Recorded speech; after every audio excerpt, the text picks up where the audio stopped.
Hi guys, welcome to my vlog. Today is Wednesday. Kagigising lang namin ni JP dahil maaga kami maggising dahil papasok na naman kami sa school. Kaya maaga kami magising pagkatapos nito. Ito no, maaga pa. Dumating na si Haring Araw. Pumasok na sa room namin. Ibig sabihin gising na. Maaga pa yan ha. Ang aga ng araw dumating sa kwarto. Pagkatapos yan. Ito ang gagawin ko. Dahil si JB nag-exercise sa labas. Pagkatapos ng kasi ang schedule niya today is dito lang sa bahay. Tapos pagkatapos ko magawa ng ayan na po. Ito na po, gagawa na po ako ng breakfast sa kanya. Ang ginawa ko po ay salad. Itong hihiwain ko, mayroon akong lettuce, carrots, and pipino, tapos may blueberry at saka strawberry. Lalagyan ko siya. Ngayon, mag-start na akong maghihiwa dito. Hiwain ko na siya. Hiwain ko lang siya ng maliliit. Hindi masyadong malaki kasi mahirap. Mahirap naman. Minsan naman, lakihan ko. Ngayon, maliit lang ang pagkahiwa ko sa lettuce. Kasi tuwing umaga kasi ako ang nag-prepare ng breakfast niya. Kaya maaga ako nagising. Tapos, binalatan ko na po itong pipino. Tapos ginagadgad ko. Minsan naman hindi ko gadgarin, hihiwain ko lang siya. Pero gusto ko naman niyang igadgad para parehas doon sa carrots. Kaya ang carrots, igadgarin ko rin ang carrots pagkalakay. Pero hindi yan buo na pipino ang ilagay ko. Konti lang. At saka yung carrots hindi rin marami. Kalahating carrots lang ang nilalagay ko sa salad. Hindi naman masyado marami. Marami lang siyang titingnan dahil sa lettuce ng hiniwa ko. Pero konti lang po yan. Pagkatapos, isusunod ko na po yung gadgad yung carrots. Ganyan lang po. Pero hindi palagi every morning salad ang kinakain niya. Iba-iba naman. Minsan saging nilaga. Minsan naman pancake. Minsan naman cereal, ganon. Ganon ang ko sa kanya. Pagkatapos po ay ilalagay ko na po yung mga, pero may ako dito ilalagay, yung homemade na burger ilalagay sa burger na Tapos niluto ko na yan. Niluto ko na po sa oven. Tapos ngayon hihiwain ko siya ng square para ilagay ko dito sa may salad. Ganyan po ako magsalad. Pag wala pong chicken, ganyan ang nilalagay kasi sabi ng amo ko pwede siya ilalagay. Basta lutuin. Kasi homemade naman po yan eh. Luto na po, kumbaga ininit ko lang po. Minsan yung chicken, minsan yung pork, minsan tuna ang ilalagay ko. Minsan naman sardinas ang ilalagay ko. Hindi yung sardinas na 5-5, hindi. Yung sardinas na nasa nasa buti na mamahaling sardinas. Ang nilagay doon yung olive oil na ang nilagay. Ganon ang sardinas ang ilalagay ko. Hindi yung may sauce na ilalagay ko kasi may sauce yun eh. Iyon namang ilalagay ko na sardinas, yung olive oil po kasi yun eh. Kaya po, yun ang nilalagay ko. Kailangan po maglagay maliliit. Depende po sa magawa nito, kung malalaki or katamtaman, ganun po. Tapos, ilalagay ko na po yung strawberry. Minsan kasi nilalagayan ko ganyan para may maiba naman.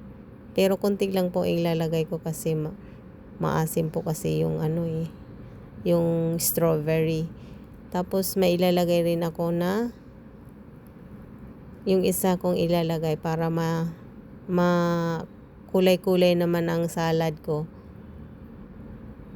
Pagkatapos ko nito, yung blueberry naman ang ilalagay ko. Kasi gustong-gusto naman sa alaga ko na lagyan ng ganito. Kinakain naman po niya. Kasi yung alaga ko, hindi naman maarte yan eh. Hindi naman maarte ang kumakain eh. Yan, nilagay ko na yung blueberry para may kulay-kulay naman ang salad niya. Tapos, lalagyan na nating dressing. Yan ang kulay. Maganda ang kulay kasi may orange, may red at saka blue. Blueberry po yan na. Hindi po blueberry na sariwa yan. Blueberry po, strawberry na naka-procent. Kasi wala naman tayo dito. Kasi yung kasi mahal eh. Mas maganda yan kasi naka-procent na. Tapos lalagyan na natin ng dressing. Konti na lang kasi. Naubusan na po kami. Pero pwede na rin yan eh. Kasi wala naman ako. Nagpabili pa po kami. Pagkatapos nito, lalagyan ko naman po magadgad po ako ng cheese. Basta pag nagkuha ako ng salad, lalagyan ko talaga ng cheese. Pero kami dito, dati hindi kami nakatikim ng ganito. Kasi nga, wala pa naman, mayroong salad dati, pero ang nilalagay sa amo ko dati, repolyo.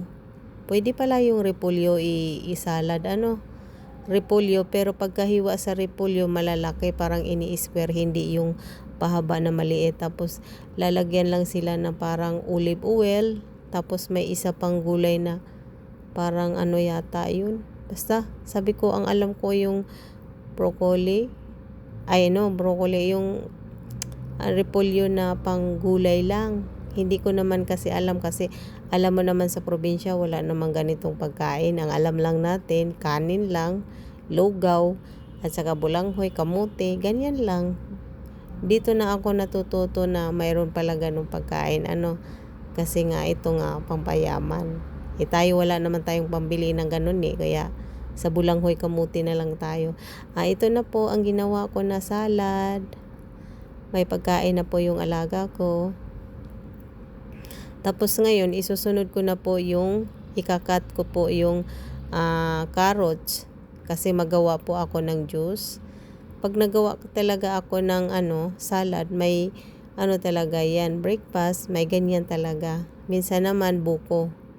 Yan, ang nilagay ko, celery. Tapos yung carrots. Yan lang lagi kong ilalagay. Hindi na ako naglalagay ng iba pa kasi nasanay po sila na ganyan ang pinainom nila. May pipino at saka green apple. Isa't kalahati po ang nilalagay ko kasi kung kalahati lang, kulang lang man din. Kaya ang nilagay ko, isa't kalahati na pipino. Pagkatapos kong hiwa ng pipino, isusunod ko naman po yung apple green. Apple green. Pero pwede naman po red, pero ang gusto talaga sa green. Ayan na po, hiniwa ko na. Tapos, pagkatapos ng maghiwa, ilagay ko na siya kasi ibe-blender ko na po. Ayan na, natapos ko nang maghiwa. Ilalagay ko na po sa machine. Yan, ilalagay na po natin. Ibe-blend na po natin sa machine.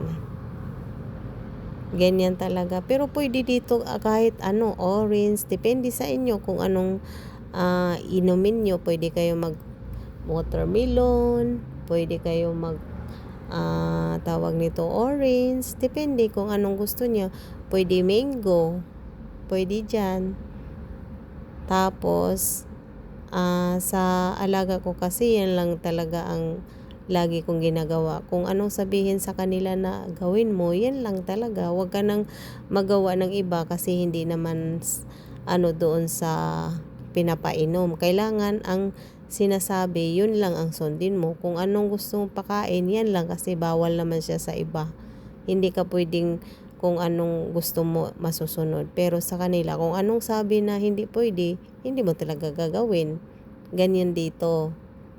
Kung ano lang ang sinabi pwede, yan lang din ang gagawin mo. Kasi mahirap naman magawa ka na hindi na ano sa kanya. Yun lang talaga ang gagawin mo rin. Kung ano ang prutas ang pwede sa kanya gawing juice, kung anong pagkain every morning ang ilalagay, gagawin mo, yun lang din ang gagawin mo. Huwag ka nang, kung gusto mo mag-ano na, ito ipakain ko, hindi pwede, bawal din siya sa mga hotdog, ganun. Ganyan. Kung anong sinabi sa amo ko, yun lang din ang gagawin ko. Every morning talaga yan, mayroon siyang juice. Every morning din ako ang naggagawa. Ganon talaga. Ikaw man yaya, ikaw din mag-prefer. Ikaw yaya, katulong, ganon. Ganon ang trabaho ko dito. Tapos, pagkatapos naman yan, kakain na siya. Ito na po, green na po ang juice. Maganda daw yan sa katawan, pangpalinis sa stomach. Kaya every morning siya may juice talaga siyang sariwa. Hindi siya pwedeng juice na binibili ng ganyan, mga tank, ganyan, hindi pwede siya. Bawal siya. Ganyan talaga prutas. Pero yung amo ko dati, sa amo ko, sila, bili sila lahat ng green, bell pepper, broccoli, pepino,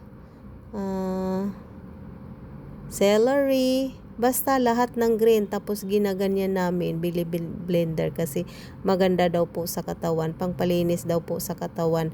Kahit man lang 1 linggo gagawin mo yun, na lahat green i-blender mo, uminom ka, pampalinis sa mo yun, sa stomach. Maganda pala yung ganyan Tapos pero depende naman po sa inyo kung anong gusto nyong i-blender, anong gusto nyong i-juice. Nasa sa inyo na po yun. Ayan na, tapos na po yung prepare yung yung almusal ng alaga ko, salad. Tapos, pagkatapos, mag-prepare naman, magkuha ako ng tubig. Siyempre, may tubig rin. Tapos, yung gamot niya. Ganyan lang.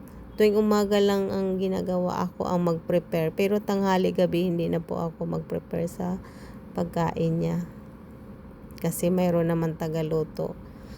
May kinukuha pa ako, kaya matagal ako dyan. Yan, kumuha ako ng tubig. Yan na po, ginawa ko. Siya na ang maghahalo dyan.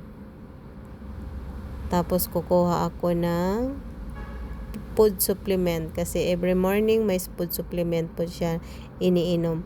Tapos lalagyan ko ng juice yan. Hindi ko alam kung anong tawag yan. Nilalagay din yan doon sa juice para daw maganda rin ang parang kasama yan dito. Pagkasama yan sa diet. Yung iba ko dating kasama sa trabaho, bumibili sila sa ganyan Pag umiinom sila sa tubig, pwede rin ilagay yan. Pag uminom sila sa juice, pwede rin ilagay. Tapos ilalagay nila sa ref. Ito na, naka-ready na yung pagkain niya. Nag-aantay na lang. Ito na po ang pagkain niya. Okay guys, bye!